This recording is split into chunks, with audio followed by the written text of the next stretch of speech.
चल दोस्तों, आज हम लोग जानेंगे वन टॉप गुणों के बारे में। ठीक, इसके पिछले वाले वीडियो में हम लोग अनुसंग के गुणधर्म का चारों पॉइंट क्लियर कर चुके थे। प्रसरणी दाब था, उसको भी हम लोग क्लियर कर चुके थे। आज विलियन का अंतिम हम लोग बात समझेंगे, जिसका नाम है वन टॉप गुणांक।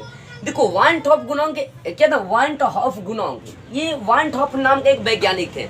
इन्होंने क्या देखा? इन्होंने ये देखा कि मान लो कि जल में हम लोग क्या कर रहे हैं, नमक को घोल दे रहे हैं।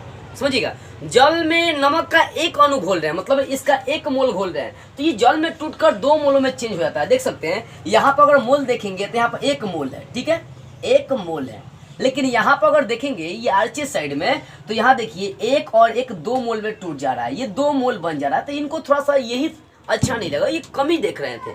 देखिए, ये देख रहे थे कि मान लो कि नमक को हम लोग मिला दिए जल में, भाई अनुसंग के गुणधर्म में हम लोग यही पढ़ते आ रहे हैं। तो समझिएगा ध्यान से, वो साहब वन टॉप साहब यही बताना चाहते थे कि जल में डाले हैं नमक का एक अणु, लेकिन टूट कर दो अणुओं में बिखर जाता है। इसके पीछे का रीजन क्या था? तो यही जो कमी उन्होंने निकाला, उस कमी का उन्होंने नाम दिया था वन टॉप गुणांक। वन टॉप गुणांक के माध्यम से ही इस कमी को दूर किया गया। यानी इन्होंने देखा कि अगर जल में एक अणु नमक का डालते हैं तो वो जल में टूटकर दो अणुओं में बिखर जाता है, दो अणुओं में वियोजित हो जाता है। वियोजित का मतलब क्या होता है? टूट जाना। मतलब जल का एक अणु नमक का एक अणु जल में, नमक का एक अणु जल में दो अणुओं में टूट जाता है। तो उन्होंने ये देखा कि आखिर ये कैसे हो रहा है। भाई, मैंने जितना चीज डाला उतना ही मेरा बननी चाहिए। अब एक मोल डाल दिया तो उसमें टूटना भी एक मोल चाहिए, बनना एक मोल चाहिए, ठीक है ना।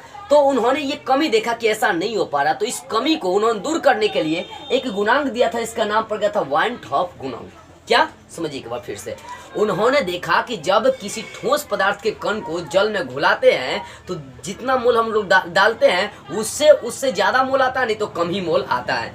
अब यहाँ पर समझिए, जैसे यहाँ पर देखो, नमक को जब जल में डाला गया तो दो अणु में विभक्त हो गया, लेकिन जब यहाँ पर एसिटिक अम्ल के दो अणु को डाला गया है तो वहां पर मात्र एक अणु उसका बनता है, ठीक है ना। पहले वाला, इसके पहले एक अणु बनता है। यहाँ पर अगर मैग्नीशियम क्लोराइड की अगर बात करते हैं, MgCl2 की बात करते हैं, तो इसका एक अणु है, लेकिन जल में डालने पर दो अणु में टूट जाता है, तीन अणु में टूट जाता है। मैग्नीशियम का एक अणु और क्लोरीन का दो अणु, तीन अणु में टूट जाता है। तो इन्होंने ये कमी देखा और इसी कमी को दूर करने के लिए एक गुणांक दिया गया, जिसका नाम पड़ गया वन टॉप गुणांक। अब हम लोग बात करते हैं। देखो, वन टॉप गुणांक को संकेत में तो सबसे पहले ये समझिए कि आई लिखते हैं। क्या लिखते हैं? वन टॉप गुणांक को आई से सूचित करते हैं। ये जो सिंबल है, ये है वन टॉप गुणांक का सिंबल। इन्होंने ये बताया कि ये तो आपका कौन सा सैद्धांतिक मान है, मतलब सैद्धांतिक मान है, और उधर जो ब्रेक करके ला रहे हैं वो प्रेक्षित मान है, प्रेक्षण करके ला रहे हैं।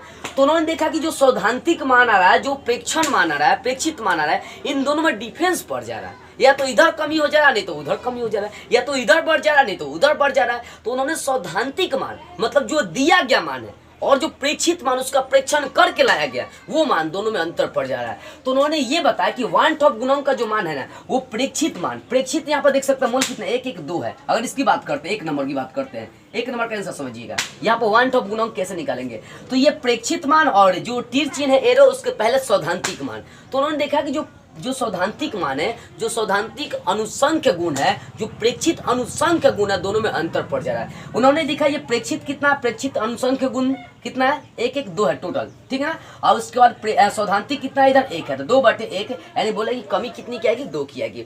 तो मतलब जो अनुसंख्य गुणधर्म था उसको दूर करने के लिए ये जो बातें आ रही थी, जो कमी आ रही थी कि डाल रहे हैं 1 तो क्या हो जा रही है? बढ़ जा रहा है, घट जा रहा है, यही क्रिया हो रही है। तो उन्होंने इस कमी को दूर करने के लिए गुणांक दिया था, इसका नाम पड़ गया था वन टॉप गुणांक। क्या पड़ गया था? वन टॉप गुणांक। क्या पड़ गया था? वन टॉप गुणांक पड़ गया था। ओके, ये बातें तो आपको क्लियर हो गई होगी। अब यहां पर समझो, देखो तो मैंने कैसे किया। सबसे पहले प्रेक्षित मान, अब फिर बटा में सैद्धांतिक मान, इन दोनों को करेंगे तो आपका निकल जाएगा वन टॉप गुणांक। तो प्रेक्षित मान, देखो इसका भी डिफिनेशन वही होता है। वन टॉप गुणांक को संकेत में आई लिखते हैं तो बोल सकते हैं प्रेक्षित अनुसंख्य गुण और सैद्धांतिक अनुसंख्य गुण दोनों के अनुपात को हम लोग क्या बोलते हैं? वन टॉप गुणांक कहते हैं। क्या बोलेंगे? प्रेक्षित अनुसंख्य गुण, चाहे प्रेक्षित मान और सैद्धांतिक मान, दोनों के अनुपात को, दोनों के रेशियो को, दोनों के बटा को, दोनों के भिन्न को हम लोग क्या कहते हैं? वन टॉप गुणांक कहते हैं। इतनी बातें क्लियर हो गई होगी इसके अनुसार, ठीक है ना। तो प्रेक्षित मान इधर वाला, इधर वाला हो जाएगा सैद्धांतिक मान। अगला क्वेश्चन हम लोग समझते हैं। अगला देखो, इधर प्रेक्षित मान एक ही मोल इधर है, कितना मोल है इधर एक ही मोल, लेकिन इधर 2 मोल है, तो हमें प्रेक्षित मान ऊपर चाहिए, ठीक है ना, प्रेक्षित मान ऊपर और सैद्धांतिक मान 2 चाहिए, तो एसिटिक अम्ल का 2 यहाँ पर मोल है, तो 1/2 हो गया। अगर सोचो तीसरा में देखते हैं, मैग्नीशियम क्लोराइड में देखते हैं, तो प्रेक्षित मान में देख सकते हैं इधर 1 गो, इधर Cl का 2 गो, तो 3 गो हो जाएगा टोटल, ठीक है ना। इधर देख सकते हैं मैग्नीशियम क्लोराइड का मात्र 1 है, 3/1, यानी यहाँ पर निकल गया 3 हो गया। समझ में आ रही बात? ऐसे निकालते हैं वन टॉप गुणांक, यानी वन टॉप गुणांक के द्वारा चारों कमी को दूर कर दिया गया। अब देखो हम लोग जो चारों अनुसंग के गुणधर्म पढ़े हैं, अगर उसमें हम लोग बदलाव करते हैं ना, देखो क्या आ जाएगी। पहले वाष्प दाब का अनुमान आप पढ़े थे, तो उसमें आप पढ़े थे कि P घटा PS/P, ये जो था ना, ये उसमें क्या था, उसमें जितना जल की मात्रा होगी उसके बराबर होता है ना, मतलब हम लोग बोल सकते हैं कि विलायक के मोलरता के समान, मोलरता के बराबर था। उसमें ये बातें मैंने आपको समझा दिया था। तो इसमें अगर I से गुना कर देंगे तो ये शुद्ध हो जाएगा, वन टॉप गुणांक, कमी नहीं आएगी।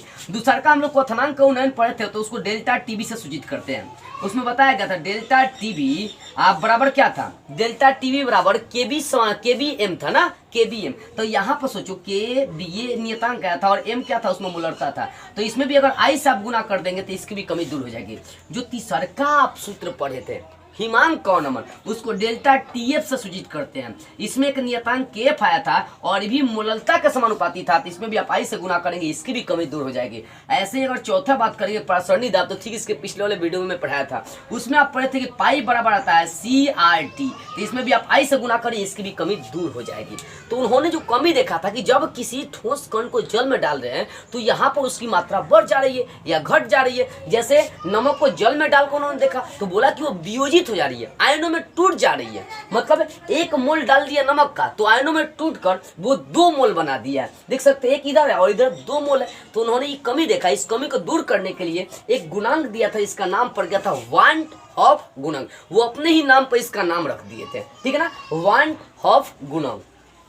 वन टॉप गुणांक साहब क्या कहते हैं कि जो प्रेक्षित मान है इधर तीर चिन्ह के बाद वाला, और जो सैद्धांतिक मान है तीर चिन्ह के पहले वाला, ठीक है ना, तो प्रेक्षित मान और सैद्धांतिक मान दोनों का अनुपात कर देंगे तो हमारा निकल जाएगा वन टॉप गुणांक। तो इस सब का निकालना तो आप आसानी से निकाल सकते हैं। प्रेक्षित मान का पूरा मूल्य लेकर चलेंगे और इधर से हम लोग सैद्धांतिक मान का पूरा मान मूल्य निकालेंगे, दोनों का अनुपात कर देंगे, हमारा I निकल जाएगा। तो इस तरह से आपका ये शुद्ध सूत्र हो जाएगा, शुद्ध हो जाएगा। जहाँ वन टॉप गुणांक का मान देगा उतना हम लोग क्या करेंगे, उसमें ये I सब में क्या करेंगे, गुना कर देंगे। तो इस तरह से आपको समझ में आ गई होगी कि वन टॉप गुणांक क्या है, कैसे इसका मान निकाल जाती है और कैसे अनुसंग के गुणधर्म हम लोग इसका उपयोग करते हैं। तो चलिए वन टॉप गुणांक आपका बेसिक से क्लियर हो गया और इस तरह से देखी जाए तो बिलियन पॉइंट भी आपका क्लियर हो गया। तो आज की इस वीडियो में बस इतना ही। अगले वीडियो में हम लोग एक नई टॉपिक को स्टार्ट करते हुए फिर मिलेंगे।